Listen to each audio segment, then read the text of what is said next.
What's going on, guys? Andrew Piluk Hockey here, back again with another video, another trade rumor video involving the Toronto Maple Leafs.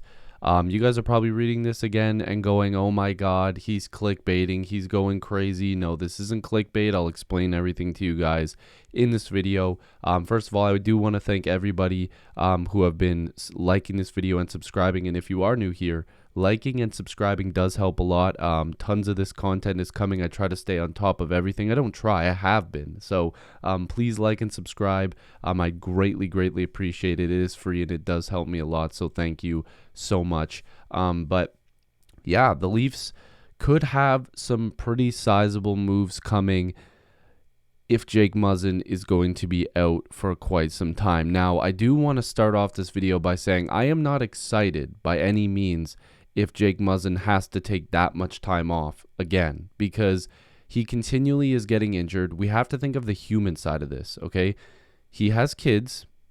He bashed his head off the ice, and I just don't like the fact that he keeps getting injured. At the human level, I just really hope it's like, oh, miraculously, he's okay. He's going to, take a few days off and he's going to be back practicing, maybe another few days, and then get back into some full contact, and then a few more days and be ready. But when you bounce your head off the ice like that, I don't think that's going to happen, but I'm hoping that's the case. He stayed overnight in Montreal. He's back in Toronto now from what we know. So we'll have to see what happens there.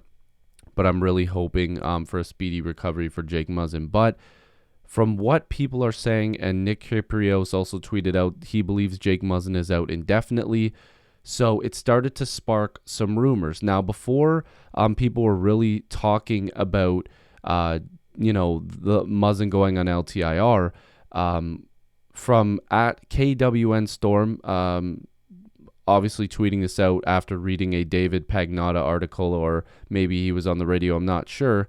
By the way, nice little Quinhausen, probably a wrestling Danhausen reference, because I think that's Raven in the Twitter photo, but I could be wrong. Sorry, I'm a wrestling nerd as well. According to David Pagnotta, Leafs have reported interest in Andrew Kopp, Rickard Rakell, Mark Giordano, and Max Domi. And those are some names. There's some younger guys there. There's some older veteran, a little bit of some physical a physical presence, a little bit of some offense there, a mix of everything. And this would be some decent moves for the Toronto Maple Leafs to make. Now, do I think that they have the assets to acquire multiple of these guys? Well, sure. I don't think Max Domi would be overly expensive to acquire. I think, it would cost you something. Mark Giordano might cost you something as well. He probably will fetch you a decent amount. We'll get into that later. Kopp and Rakell are interesting. And again, we're going to look into all these numbers here and talk about potential with all of those. But what makes this very interesting is that Dubas worshiper at Kyle Dubas Burner tweeted out that Freeman said on the Merrick show that if Muzzin is diagnosed with a concussion and put on LTIR, expect the Leafs to get real aggressive. Now, if the Leafs are going to put Muzzin on LTIR, that is going to free up some significant cap space, a lot of cap space. And this would make the Leafs aggressive naturally because, first of all, you would have to replace Muzzin for the time being so you're still competitive and still sticking to your playoff spot in the position that you want to be in going into the playoffs.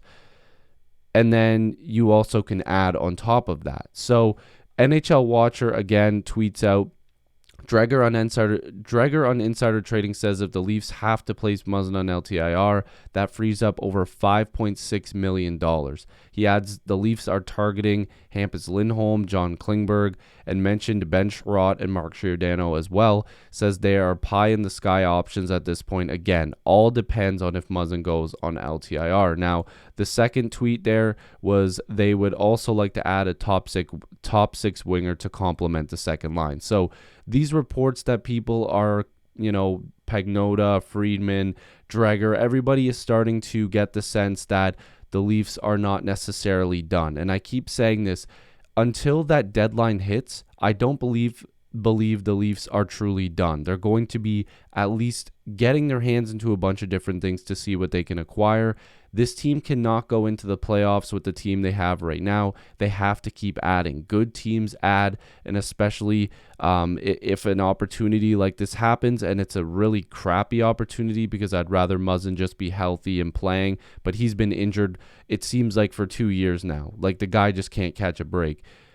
If they have the opportunity to use this cap space, and maybe on top of that they trade Dermott, they end up with, over $7 million in cap space. They trade Hall, close to $8 million in cap space.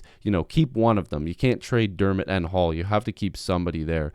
The Leafs could do some serious damage. You get double retention from teams, and they can probably add a really decent defenseman or a good defenseman, maybe a couple, a good one and a depth one to add to Lyubushkin, and then maybe a forward.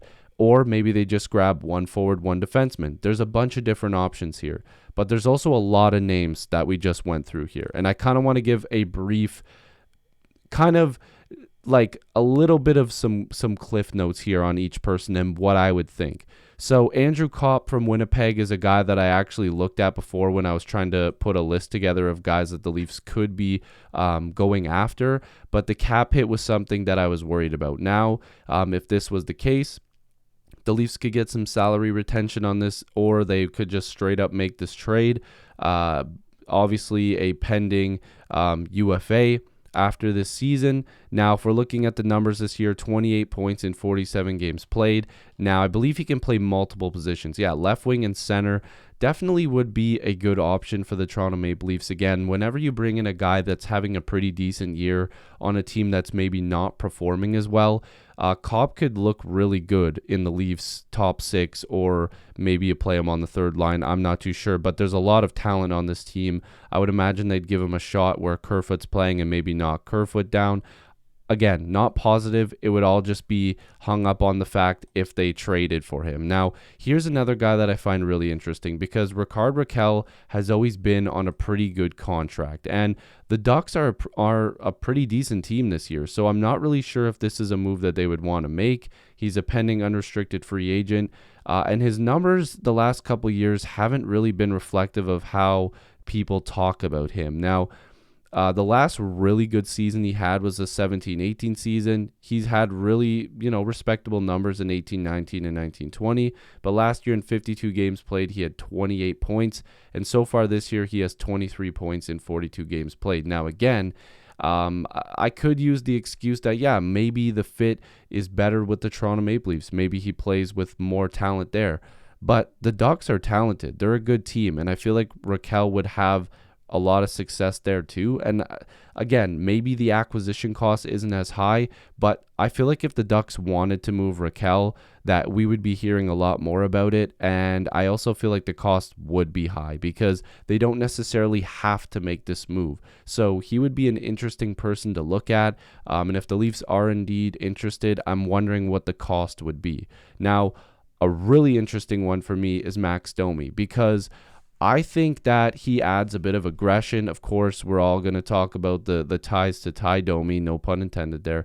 But the cap hit is what worries me a little bit, because $5.3 million, you get that half retained, maybe you get a third team involved.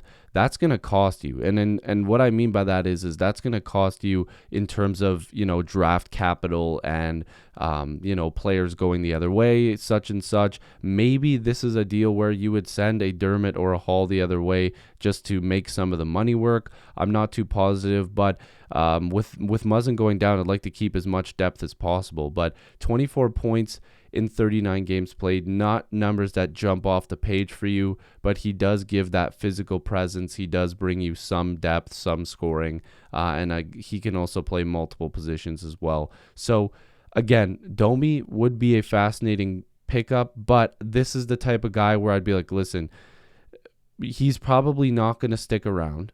Because he is a pending UFA. He's probably not going to stick around in Columbus. I would imagine he's not, unless they give him a decent amount of money. I thought maybe Domi could go back to Montreal in the offseason. Maybe if the right deal is there too.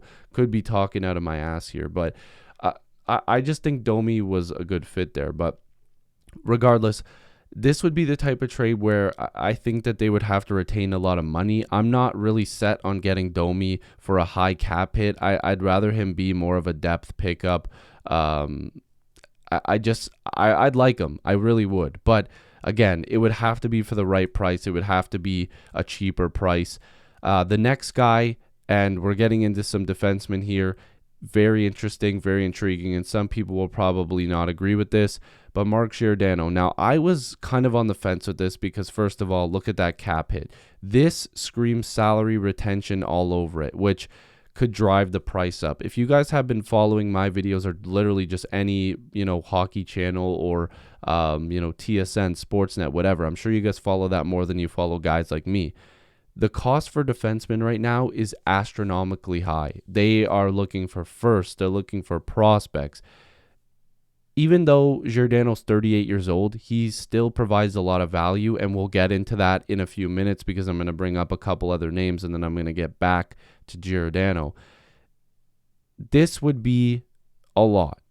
It would cost you a lot just based on the fact that you would have to get salary retained on this, plus maybe a third team involved, which, I mean, if a third team involves only taking on like $1 million, you might not have to give up too much, but it's still something you have to give up. Now, he's got the modified no trade clause. I'm sure that he would come to Toronto. There's lots of rumors about him wanting to maybe come here in the offseason. I've seen it on Twitter a bunch already, and, I'm not saying I trust Twitter, but at the same time, a lot of people are saying that this is something that is a possibility. In 46 games played, he has 22 points. So he's actually producing quite well in Seattle, even though they've been really bad. That minus 19 probably reflects why they've been so bad.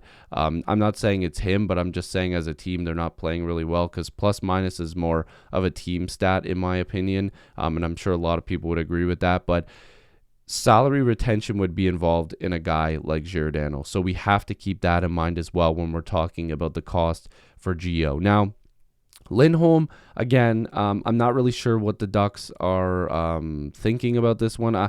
He hasn't been that great this year, from what I've heard and from what I've seen briefly. $5.2 million, again, you're probably getting more salary retention, but with the Ducks, that would make no sense. They're a team that I don't think really would want to do that. 20 points in 50 games played, so Gio's actually giving you a little more offense, and he's providing more defense. So I don't think Lindholm would be the best fit. He's younger, obviously, but the whole trade with the Ducks, to me, still doesn't make a lot of sense. I know they haven't been as hot as they've been in terms of their whole season lately, but I don't see why teams would want to trade with the Ducks, because I feel like they're at the advantage in any trade, because they don't have to make these moves if they feel like they could bring them back next year. They're competitive. They should have the money to be able to make some of these deals happen. I don't think Lindholm would even get more than $5 million on his next contract, so you have to keep that in mind as well. I think that he's a good option, but it would have to be for a lot cheaper, and that's not going to happen. John Klingberg, so one of the big fish out there right now, $4.25 million cap hit. He's a pending UFA. Dallas, again, doesn't have to trade him, but at the same time, they do. Now, that probably doesn't make a lot of sense, but what I'm saying is Dallas probably still wants to be competitive next year, but it doesn't look like Klingberg wants to be a part of it. So it's kind of like a back and forth there. A minus 16 this season, but Klingberg is not a stay-at-home, stereotypical defensive defenseman. He brings offense. Now, with 26 points in 42 games played, that offense isn't really there. But as you can see, last year and the year before and the year before that, the year before that, like, he's very capable of doing that. And with a high-powered, high-offensive team like the Toronto Maple Leafs, I'm sure the point totals would be really good. But with the price that they're looking for, which is apparently a first, an additional pick, and a prospect, I'm not really sure the Leafs should indulge in something like this. If the price went way down and they were able to get him for a decent amount, and you get a guy like Klingberg and then add another depth defenseman like a Piluk or a Shen or something like that, it would make a whole lot more sense to me. But just making Klingberg your only acquisition would puzzle me a little bit, because who do you play him with? I'm not really sure it makes a ton of sense for the Leafs to do that. So I want to go back to Giordano for a second because I feel like what we need to do is look at some more numbers. So this year for Seattle, like I said, he's got 22 points and he'll throw some hits, he'll block some shots, but he's playing over 21 minutes a night. So this is Muzzin insurance. And when Muzzin comes back, now you have a guy that can log a ton of minutes. Maybe Muzzin needs a little bit of time off. Maybe you just pair him with Muzzin, which is what I would do. Then your top four becomes Riley Brody, who that pairing's going to stay together. Then you've got Muzzin and you've got Gio. So you've got a very solid second pairing. And then you have Sandin, you have Labushkin, you have Liljegren. And then you're probably trading one of Hall or Dermott, but then one of them becomes your depth defenseman. So you've got a lot of guys that you can maneuver. You've got guys that could chew up minutes. That over 21 minutes, like I said, what I've just highlighted, even though it's in yellow, there you go. 21 minutes and 33 seconds. This guy can eat up some ice time for you.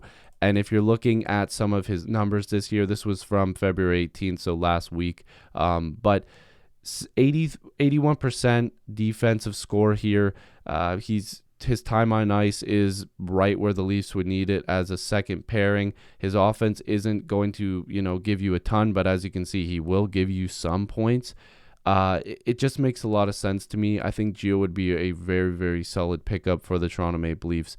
And I don't know. There's going to be more videos that I'm going to be making on this situation. Now, by the way, these come from Jay Fresh, and this was posted by the Leafs IMO, Michael, there on Twitter. I just want to give some credit there because there's a lot of things that I use on here that I'd like to at least give the credit for. But definitely some options here. And we're going to go in detail more and more and more as we hear more, because this could all be nothing if Muzzin is fine, which, again, I'm completely fine with. I just hope the guy is healthy. That's a scary way to go down. And I'd really, really like to see him be healthy. But Giordano seems to me, like a really good option, over 21 minutes a night.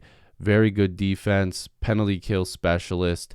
He can play on the power play if you really needed him to, even though they probably wouldn't.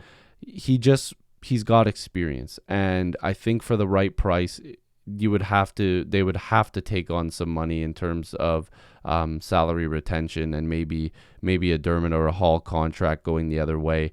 It would make sense to me. So let me know what you guys think. A lot to take in this video. I know it's pretty long. It's going to be pushing like 20 minutes. If you are new here, like I said, I would greatly appreciate it if you like this video and subscribe. I do all these videos on top of my full-time job, so I'm exhausted. I got to be honest with you guys. But I do love this. I have so much fun doing these types of videos, and I do love and appreciate you guys as always. But yeah, liking and subscribing helps a ton, so thank you so much. I appreciate you guys, and hopefully I'll see you in the next video or stream. Peace.